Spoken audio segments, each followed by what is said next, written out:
We welcome you all to the Robert C. Williams Museum of Papermaking virtual panel series. This series is designed to highlight the artists of the 7th National Collegiate Hand Paper Art Triennial sponsored by the North American Hand Papermakers.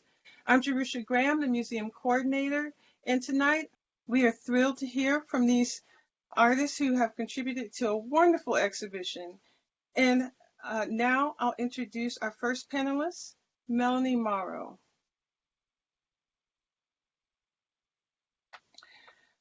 Melanie Mauro is an artist based in Eastern Pennsylvania.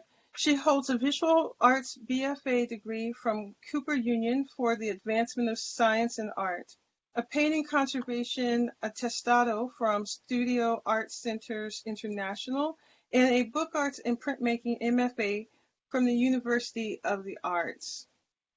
Melanie has exhibited across the United States of America, including Georgia, Kentucky, Pennsylvania, Maryland, Ohio, and Wisconsin. She has received the Collegiate Hand Papermaking Triennial Award from North American Hand Papermakers, the Morgan Art of Papermaking Conservation Scholarship from the College Book Arts Association, the Penland Partners Scholarship from Penland School of Craft, a Library Purchase Award from the University of the Arts, and the Elizabeth C. Roberts Prize for Graduate Study in Book Arts. So I'll talk a little bit about my artist practice. I make prints and artist books that explore the feminine sphere. Drawing from historical texts about and by women, my works are studies of the female body and mind, and of women's traditional, domestic, and societal roles. As I seek to understand the legacy of suppression, surrender, and expectation, I overlap, juxtapose, and intersect images and symbols. Quotidian objects struggle against the boundaries of symmetry in an examination of the enduring concerns of the woman question. I use handmade materials and labor-intensive processes such as handmade paper, alternative process photography, letterpress, and lithography. These materials and processes imbue my images of bone, inkblot, vessel, and text with the weight of the past, illuminating the parallels between history and contemporary womanhood. I use my own handmade paper in almost every piece that I make because I want to evoke history by manipulating the weight, surface texture, and fiber of the page, whether I'm making simple text weight laid sheets for a book or making layered pigmented sheets for blowouts, or pulp painting and making watermarks. The paper is both the surface and structure to convey meaning. The large wall installation on view is called Specimens and contains 12 prints and paper blowouts. This piece was made for my MFA thesis in book arts and printmaking at the University of the Arts in Philadelphia.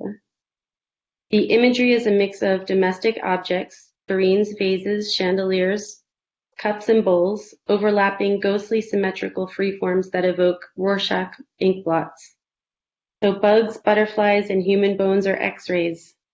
I wanted to conjure the idea of 19th century specimen collectors with insects splayed out in cases to display their features and draw parallel to women as domestic curators, but also as specimens themselves. I wanted the images to feel ethereal, like ghosts of the past. The materials and processes that I used in this piece contribute to its sense of history. The Calotype process is a non-silver photographic process and gives it an old world feel because of the color and oxidation. The handmade paper with its exposed decal edges and thick texture make it feel antique and precious. The screen print ink soaks into the paper almost like an oily stain that demands time and attention to fully see.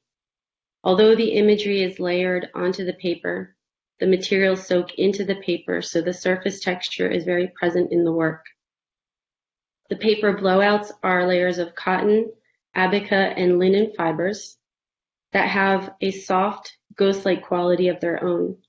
This is done by couching several sheets of paper together, layering on a stencil, and gently spraying water over the surface to wash away layers of the couched sheets, as you can see in this slide.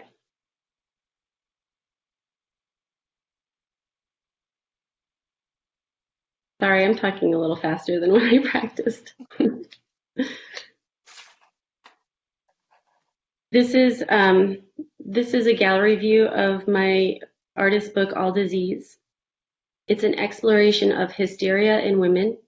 Images of ink blots invoke interpretive psychological tests and are paired with images of pelvic bones and language from 18th and early 19th century medical texts. The conclusion presented by the male-dominated voices in the text is that women are bound to irrationality, emotional instability, and insanity on account of the womb. The book is made entirely of handmade cotton rag paper, including watermarks, formed shapes, and pulp painting.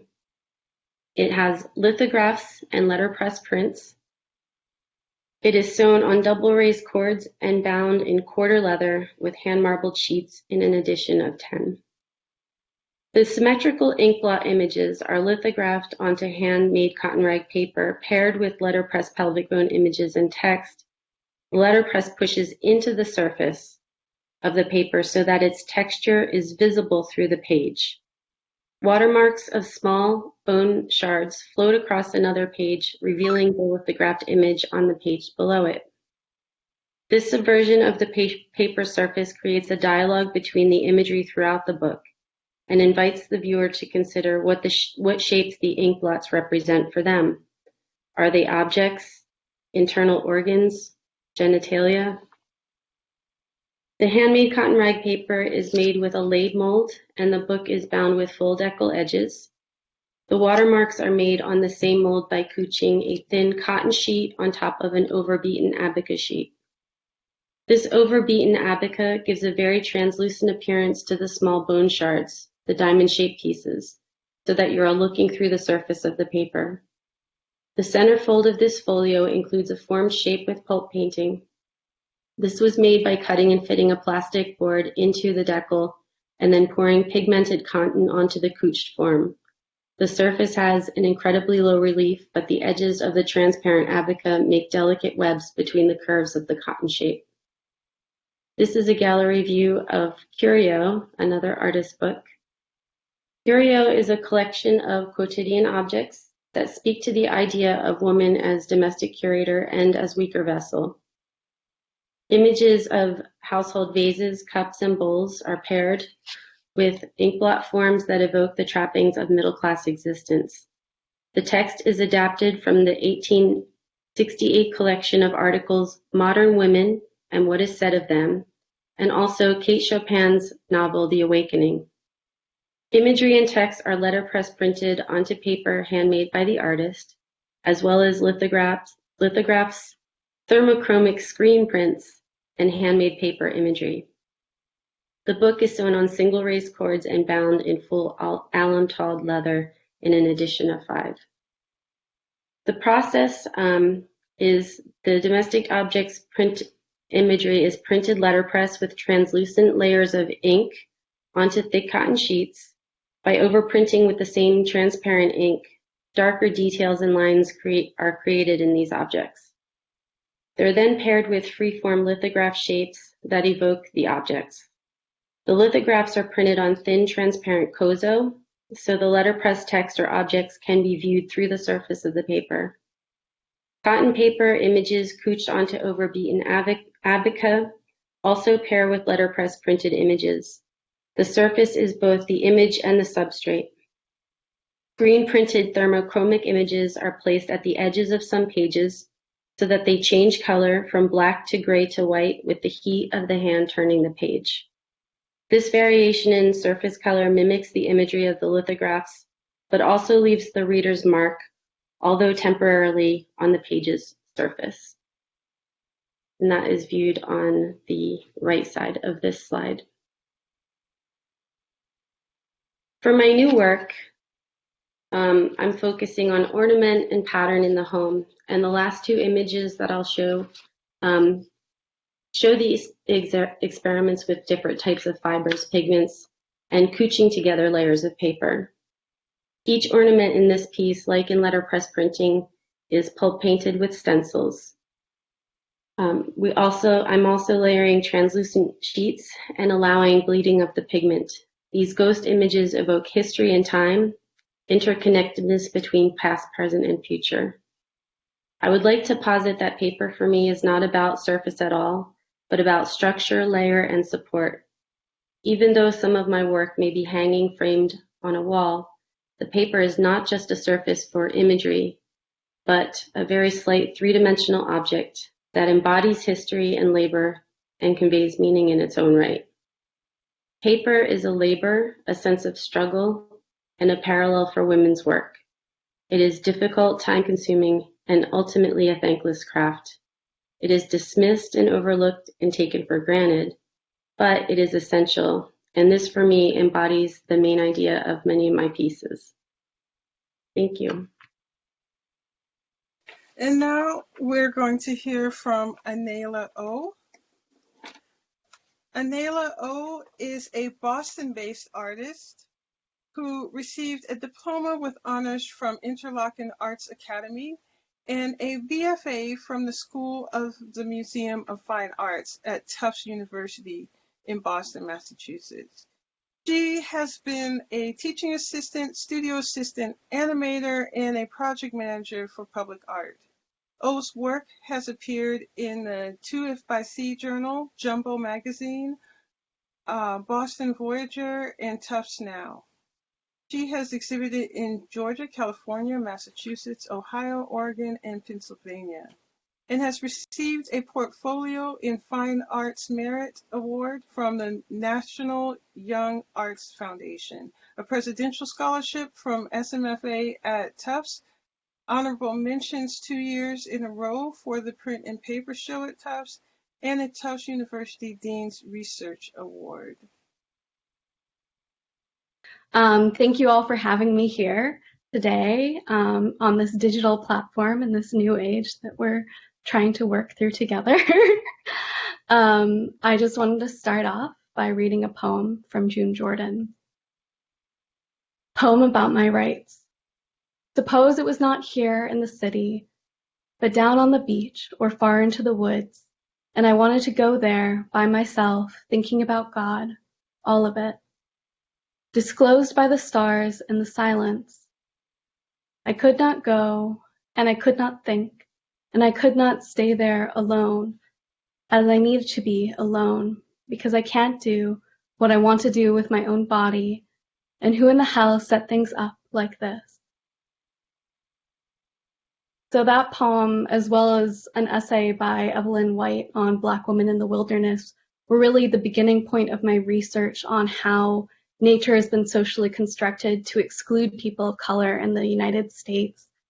And in trying to understand that research and other people's experience, I was really trying to create a framework for my own personal experiences as someone of a mixed race heritage that has grown up in a very white area of northern Michigan, and often moving through the rivers and wading with my father. Was disturbed by the realization that the rivers that you were moving through were surrounded by people who were primarily white militant gun owners who did not feel very well about my father and I being in that space. So there was an immediate danger and in these encounters in nature for me and for my family. And so I really set out to try and understand this through my art, and most of the ways that I did that was actually through ceramics. I came to paper from a sculptural background and creating ceramic forms that represented growth, that worked off of natural coral forms as a marker of biodiversity and the beauty of these spaces that I didn't feel like most of the people in America had access to in the same ways. So the piece that's in the show, Choral Conundrums, is based off of those sculptural pieces. So the way that I created them was actually by creating stencils of forms that mimicked some of my sculptural work in ceramics. And then I used overbeaten abaca that was pigmented, and I also added methyl cellulose, which is a plant glue, and some water, create a pouring liquid that I would then manipulate, as you can see on the left here. this is a pouring method where I'm taking this fiber that's very translucent and it's been beaten for a really long time in a Hollander beater, so it's super strong, to create these layers of color that I'm manipulating so that the pores create some sort of like natural coral form outwards from the stencil that is representative of my own versions of what natural growth can look like. And so I built up these layers through this method.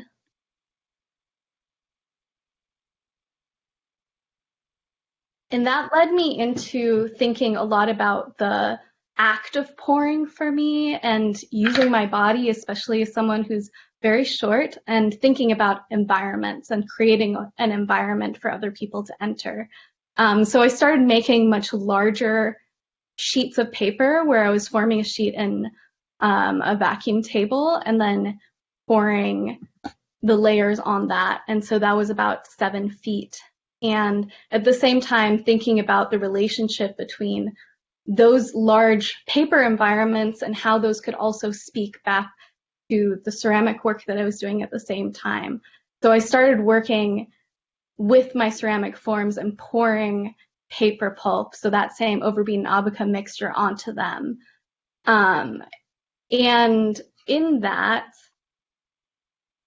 I was really considering environments and like what sort of space I wanted people to walk into, and this sort of reclaiming of natural environments and space for myself through my own body and through that act of making, but also for other people to be able to enter. And really what I wanted others as well as myself to get out of it was this sense of joy in play, which I find is really important in my relationship with papermaking. It's a really generative space for me. There's like a miraculous amount of different things you can do with even one type of pulp. And that was a way that I was enjoying myself in creating these forms to create an environment for others to enter as well. So this is my thesis show for the School of the Museum of Fine Arts at Tufts. It comprises of ceramic forms that are roughly 3.5 to 4 feet tall, and then layered overbeaten abaca pours on the walls, and then knit pieces. And so those overbeaten abaca pours are just a development of the other sheets that I had created that come from that initial Choral Conundrums series that's in the show. And so these pieces are that, but freed of the structure of a sheet to really take up space and make like this playful color interaction as part of a larger environment. So this is a detail of those, which I created in the same manner as the larger sheet formed pieces, except that I was just pouring onto plastic and then manipulating the large plastic to create these sheets that would then take around a week to dry each, depending on how thick and I had layered the overbeaten abaca. And for me, color is really important, and overbeaten abaca as this translucent vessel for color is extremely important to my work and thinking about the other and reclaiming space. I was reading Chromophobia by David Batchelor around this time that I was working on this work, and thinking about how he describes the other as it relates to Orientalism or to people who are othered, like in their explosion of color and the color of who they are. And so this layering of these colors and this natural growth taking over the space was really my reclamation of these natural forms. And considering that it's an environment, really all of the different aspects of this installation can be found in the ceramic forms themselves, which become basically a home or a vessel for the different pieces of life. So the microenvironments, and that consists of the overbeaten abaca, which created all these translucent layers on its structural form, but then also knitting that was then felted and became these growths that were growing out of the holes in these vessels, and also the addition of 3D doodles, which is basically taking a pen that extrudes plastic and drawing into the air or onto a surface to build forms. And that was really important to me in thinking about sci-fi futures, and as we consider what a landscape looks like and the reclamation of a landscape that is inclusive and celebratory of people of all backgrounds, then that also has this futuristic environment and looking forward. And so as we've moved forward into COVID, I've definitely been going back into those sort of micro environments and making much smaller works, and really thinking about the role of the 3D doodler and this plastic, which is so opposite to a lot of the process-based, long history natural materials that I work with, and thinking about their role as this sci-fi building of structures as well as I move forward and think about my personal history. So I am half Malaysian Chinese, and so really I've been considering the history of crafts from my heritage, and one of them is Nonya beading, which is a traditional type of beading, so utilizing some of those craft histories in my work, but also then combining it with these futuristic sci-fi materials like the plastic with the 3D doodler. So this is a smaller piece that utilizes both of those things, but also still the overbeaten abaca as creating these like growths outward and additional layers.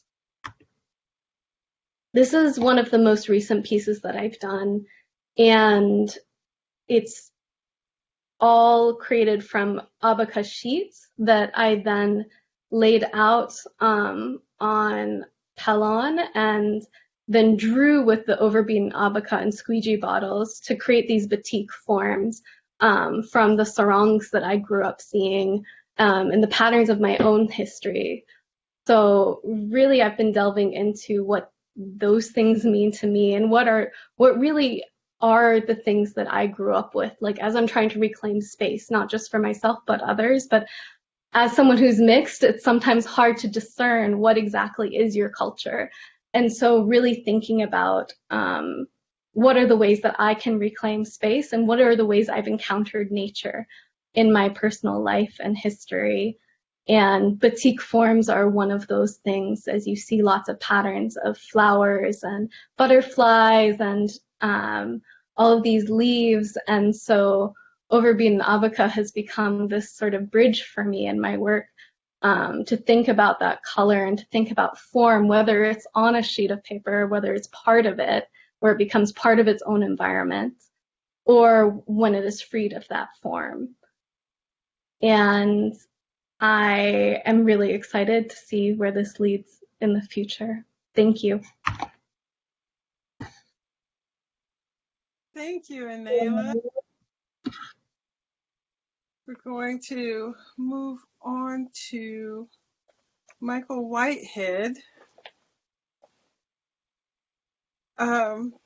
Michael Whitehead is an artist, educator, and passionate advocate for printmaking based in Louisiana. In 2019, he served as the president of the Printmakers Guild of Louisiana State University and is serving as their treasurer this year. He received a Bachelor of Fine Arts in Printmaking from Ohio University, and he is currently pursuing his MFA at Printmaking MFA at Louisiana State University. He has exhibited in California, Louisiana, Georgia, Ohio, Pennsylvania, Washington, and his work appears in 4 published exhibition catalogs. Michael? So I really appreciate this opportunity to speak with all of you tonight. So Paper is Surface is the title of this talk. So just a little bit I want to talk about what paper means to me. So this is the piece that I have as part of the exhibition. It's a pulp painting with rice straw paper, combined with hay paper and abaca, and then the forms are sort of drawn with ink, but also with pigments that are derived from cooking of natural fibers in the papermaking process. This is an experiment that I did in my first year here at LSU, and so this presentation is sort of my journey in the exploration of talking about place in my first year here in Louisiana. I'm originally from Ohio, and so I also make work that's sort of generally about architecture and decay, but more specifically about the disappearance of agriculture and specifically family farming from the American cultural landscape. I grew up in a rural community, and I was surrounded by a lot of empty sort of shell barn structures that were a result from family farms closing down, people packing up and moving away because this sort of like larger scale industrial farming had sort of taken over in the area that I was from. So I felt a sort of connection to these places that I was making work about. So this is some of my earlier work from right before I came to Louisiana. I was interested in capturing these places. I thought about them as mausoleums to the sort of work ethic and connection to the landscape that that farming, specifically like smaller farming, creates. So I was thinking about these places and trying to access them in my work and access them for the viewer through not only the imagery but also the material. As a printmaker, paper is really important to me, not only as a surface on which to print, but because the histories of printmaking and papermaking are inextricably linked. Paper was vital to the birth of printmaking in Europe. It's durable and lightweight, cheap to produce and transport. Overall, it's accessible. Art historians and conservators owe a great deal to the paper mills of the 15th and 16th century in Europe, because in a time of relative anonymity for some printmakers, their paper is all that tells us who they were, where they were from, and the place that they got the tools to make their work. Paper speaks of place. So through its material presence, paper can tell us a story of how it was made and where it was from and who made it. So the link that combines the histories of these two vital crafts, papermaking and printmaking, is what I was exploring in this body of work.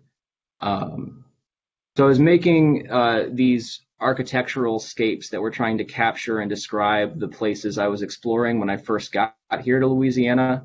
I was trying to understand farming here and how it's linked to the sort of places I was used to in Ohio, and also how it was different. I was trying to figure out how to access these places as an outsider, and also how to create a window through which my viewers can access those places as well. I'm used to doing these sort of illustrative barnscapes that describe the architecture and its decay, but also sort of isolate the structure from its landscape. And while these places feel specific to me as someone who knows them and visits them and draws from those places in the making of the work, they could have been anywhere for the viewer. And so I was interested in trying to use the material that I was printing on and try to find a sort of a way to access or to reference those places in the work. So as I explored the Louisiana countryside, I was taking a lot of photographs of sort of rice country. I ended up in a papermaking class where we were making fibers into paper, naturally grown fibers into paper. And so I was thinking about the places I was visiting and photographing and trying to figure out how I can take pieces of those places and bring them into my work through making them into paper. Rice is a really big agricultural product here in Louisiana. And so while I was touring around these places and meeting the farmers that were from there, I was really interested in the agriculture of rice production, and the communities that surrounded those places as well. I ended up taking a lot of photographs in Goyden and Crowley, Louisiana, which is where the LSU Rice Research Center is based. And I was really drawn to the sort of rapid decay caused by the Louisiana landscape. Louisiana has a growing season that lasts almost all year, and the landscape feels vividly alive and aggressive. It grows through everything that it touches. I work with copper a lot in my work, and where I was from in Ohio, the climate is generally dry, and so copper doesn't oxidize as fast. But down here, it seems to oxidize overnight, which is a way of understanding how much moisture is in the air and just how much different this place is than where I was from. It's like moving to Jurassic Park, is what I like to say to my friends in Ohio when I'm making jokes about Louisiana. But these are some pictures of the sort of rice fields. These little figures here popping out of the water are crawfish traps. So an interesting sort of symbiotic farming process here. When the hay or the rice is harvested, the rice straw is taken out as well, and then the fields are flooded and planted with crayfish, and those grow to maturity, and they're farmed in a different season. So I think that that's like a really interesting and niche part of Louisiana's farming culture. So anyway, I was collecting a lot of natural fibers when I went out and did these photographing trips. I made, through the course of that semester, paper that was made out of mulberry, which is a sort of invasive species here in Louisiana. We made some Gompi paper, and then I was really interested in experimenting with the hay and the rice straw that I was able to take from these places I was photographing. So this greenish paper here in the center is made from hay, and then the golden papers here on the far right side are from the rice straw. So I was really interested in those colors, the sort of natural tones, and bringing those into my work was important to me at this point. This is a commission that I did in collaboration with the Rice Research Center here in Louisiana. When they figured out that I was able to make this rice paper, they thought it would be interesting to have an image drawn of their new rice processing center on a piece of that paper. And so I was fortunate enough to be able to make this with them. And I really was interested in the way that the little pieces of rice that still remain and speak of the material that the paper is made out of. They give you little hints throughout the image that sort of add to the image, but also speak of where this image is from. I was also taking my photographs and printing them on this rice paper, trying to find a way to link something that is so specifically about place, being photography, with paper that is also referencing a specific place. I was making images, etchings based off of the photographs that I'd taken in Goyden. Beef cattle is something that's also really important to this part of Louisiana. And so I found myself photographing cows a lot, and I thought it was interesting the way that they interacted with the landscape as well. I was interested in how cattle can sort of represent this sort of mediator between man and the landscape, because they are connected intimately with the land and in a way that we aren't, and we interface with them. And so I was interested in that. And so I started drawing a lot of cows naturally and trying to find ways to reference the landscape that they are a part of as well, and capture movement as they moved around in the landscape. So this is an etching that's printed on a mixture of rice straw and Gompi and Kozo paper. And then I was also like thinking about, okay, how can this more specifically reference the material from which the paper is made? So making the image for the surface, and then adapting the image to fit the surface after the surface is created was something that was interesting to me at that point. So then this is a further development of this plate using soft ground with rice straw, and then also using the rice paper to print that.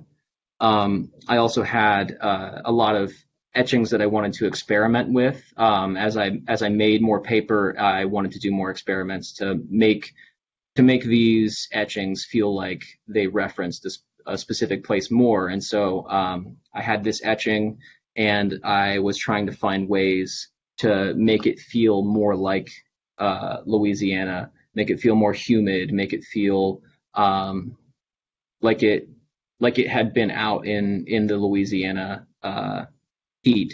And so this is a pulp painting that I made to sort of fit the value structure of the image with a combination of rice paper and hay paper, or haper, as I affectionately call it. And then I wasn't quite satisfied with that. I could never really get it to be precise enough to line up because the paper stretches as you print it. And so I was trying to also experiment with tinting the etchings using the natural dyes that I collected from the papermaking process.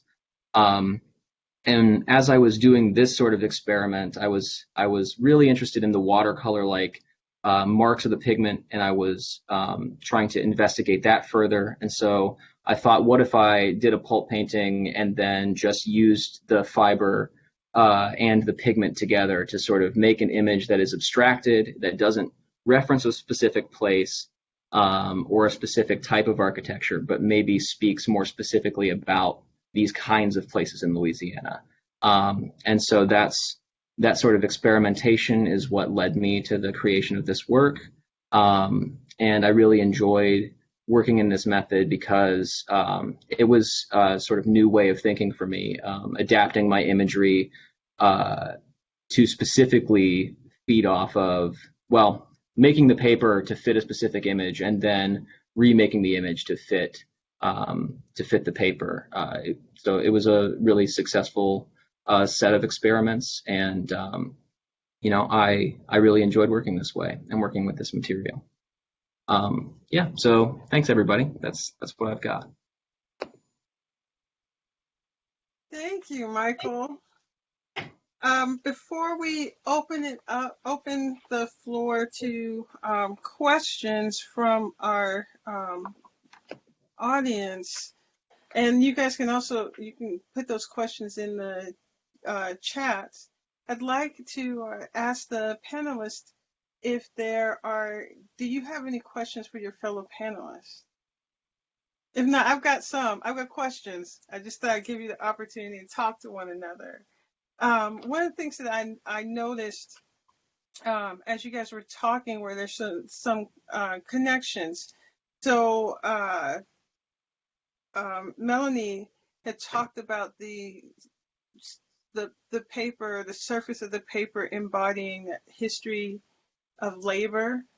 And then Michael, you were saying that those structures that you were rendering were mausoleums to work ethic.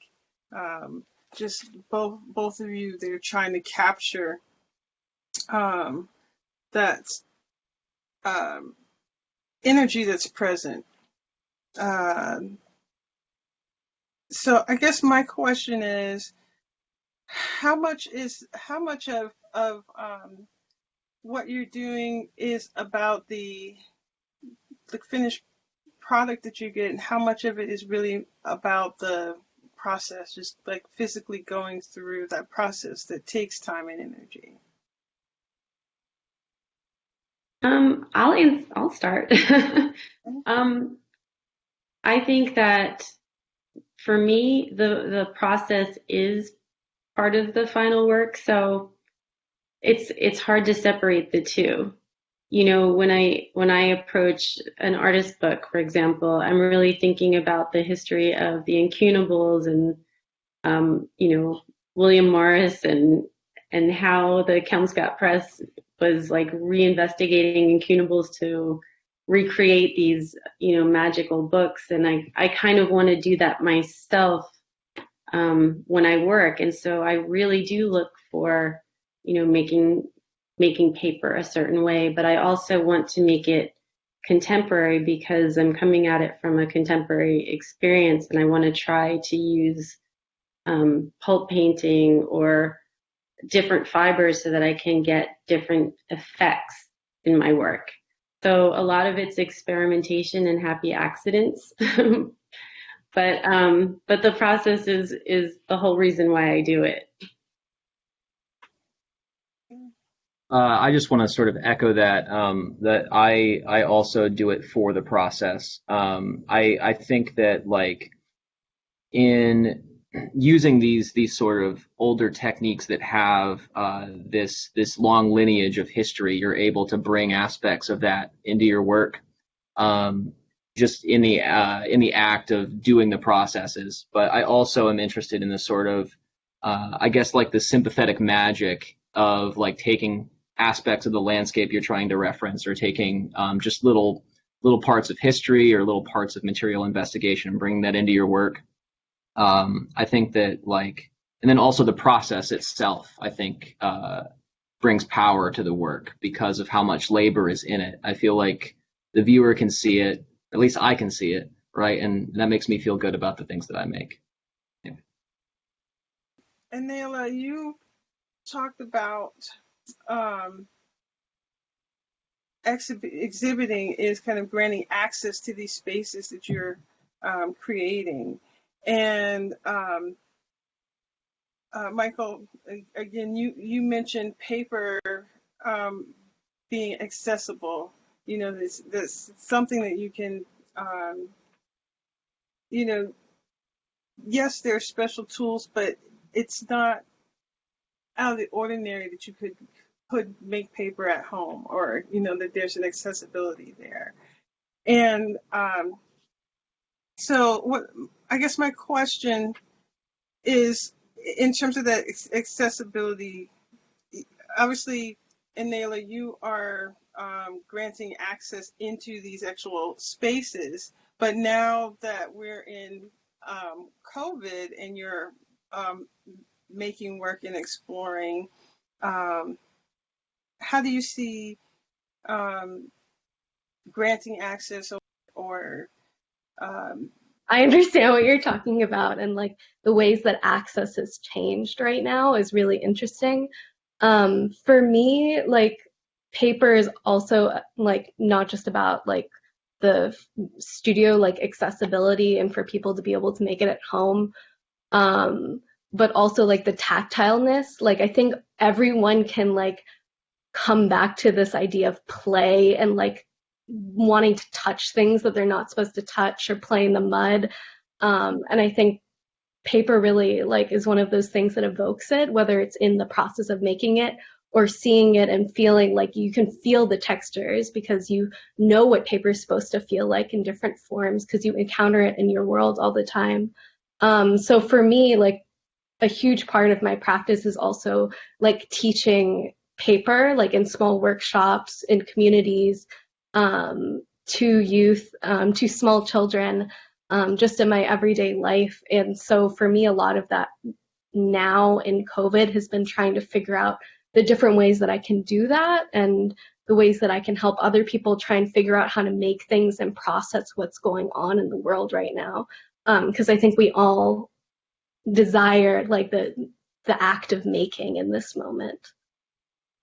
So I'm going to read, there's a couple comments in the chat.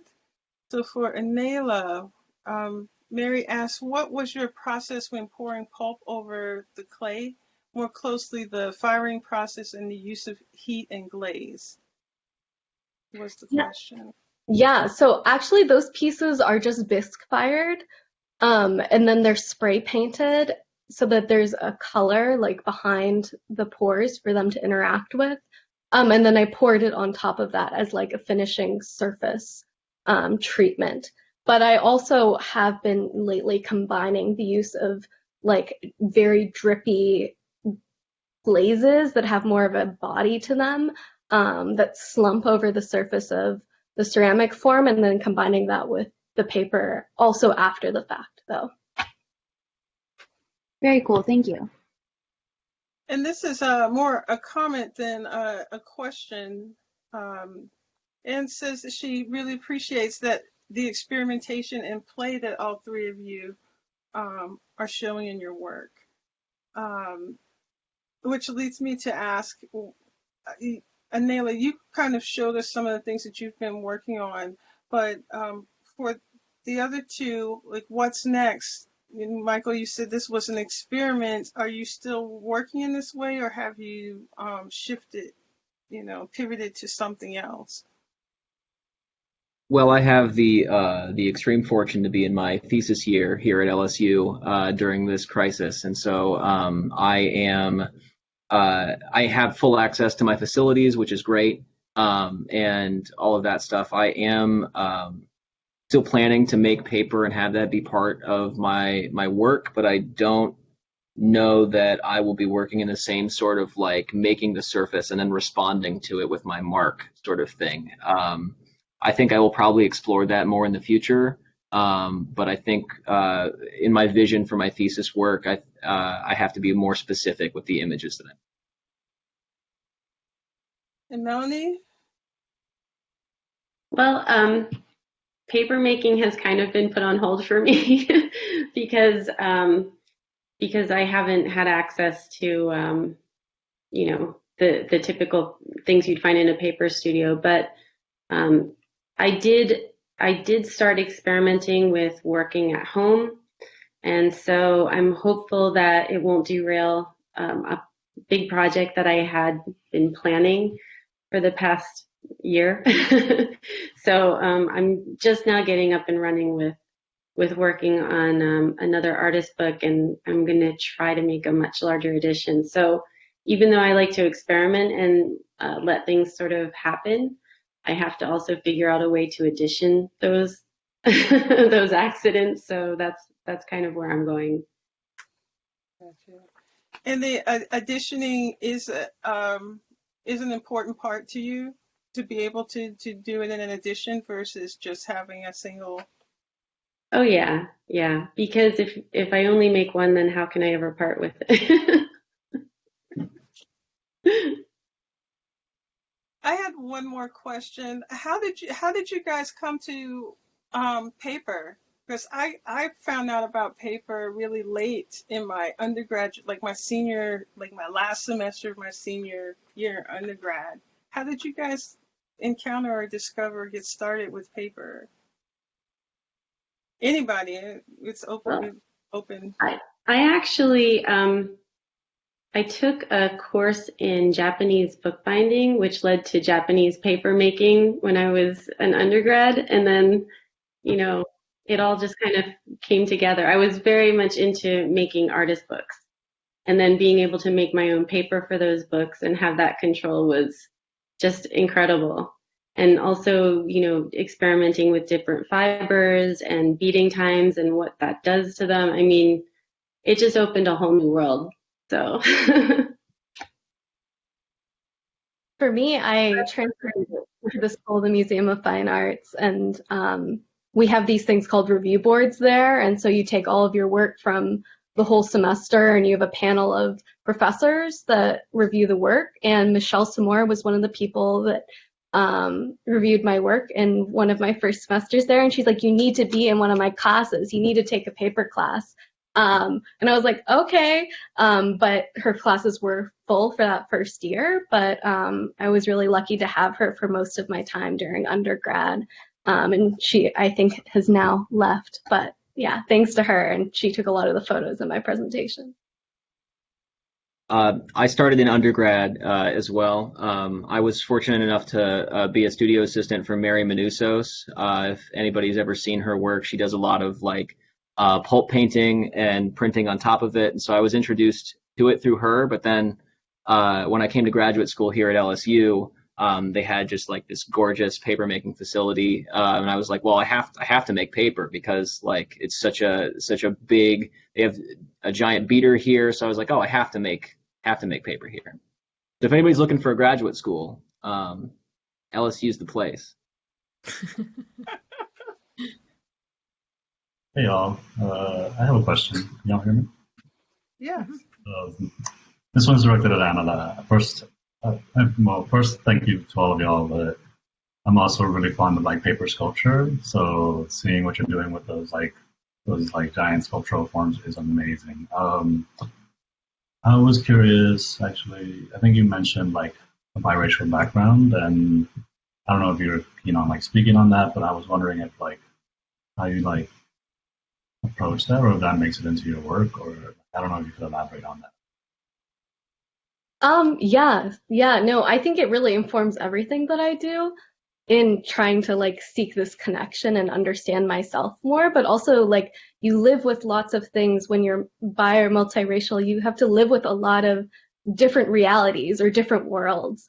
And so for me, like art is a place that I can find and settle some of those things and pay respect to all of the people that have come before me and all of the like women in my lineage that have done all of this work that has gotten me to the point that I'm in. But yeah, I'm happy to talk more than that, but you can also just message me about it. And I should note that the gentleman, I'll have to ask you to pronounce your name, is also in the exhibition. Has an amazing paper sculpture on the you can see it on the Paper Museum site. So, can you say your name for us? Of course. My name is Josue Esau. Thank you for mentioning that. So I just want to thank all of our panelists. The presentations were amazing. The work is inspiring. And I'm just so excited to have had an opportunity to see the work in person, and then to have people be able to see the work tonight here with your presentations. If you'd like to see the works, like all of the works in the exhibition, you can view that on paper.gatech.edu, the Paper Museum website. And if you'd like to see additional exhibitions that have been sponsored by North American Hand Papermakers, you can go to their website, northamericanhandpapermakers.org. Well, I'd like to thank everyone. This is Virginia Howell. I'm the director at the Paper Museum, and I want to thank our panelists tonight. It was absolutely phenomenal to see the work that you're doing and to hear about your process. This was just a fantastic talk. So thank you so much for sharing with us what you're doing and how you do it. It was really wonderful to get to see and hear. Thank you for having me. This was really nice. Yeah, thank you. It was so good to see you. Thanks. It was really great. Wonderful. Thank you so much for all of your work. It was great. Thank you. Really Thanks, Virginia.